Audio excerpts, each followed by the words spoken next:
So hello friends, তোমরা দেখছো Deepa's blog. আর আজকে হচ্ছে রবিবার, তাই আমাকে নিতে চলে এসেছে চা খেতে যাওয়ার জন্য। আর এই দেখো, আমার বাড়ির পাশে কি সুন্দর ফুলের বাগান হয়েছিল, তোমাদেরকে দেখিয়ে নিলাম। আর আমি উঠে পড়লাম আমার পালকিতে। তারপর আমরা চলে যাচ্ছিলাম চা খেতে, কিন্তু আমাকে চা খেতে কোথায় নিয়ে যাচ্ছিল আমি জানি না। তারপরে দেখো কি সুন্দর ওয়েদার, আর এই বৃষ্টির দিনে ওয়েদারে তো আমার চা খেতে যেতে খুব ভালো লাগে। আর এই দেখো আমার হাতটা নিয়ে কি করছিল আমি নিজেও জানি না। তারপর আমরা একটু গল্প করতে করতে চলে গেলাম আমাদের গন্তব্যস্থলে। গিয়ে দেখছি মন্দিরের সামনে গোমাতা। তারপরে চলে এসছে আমাদের কালুয়া বস। তারপরে ওকে বিস্কুট খাইয়ে দিলাম আমরা।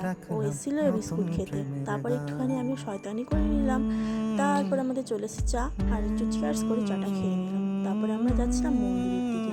তারপরে অনেকক্ষণ দাঁড়িয়ে আমরা বকবক করে নিয়ে চলে যাচ্ছি বাড়ির দিকে।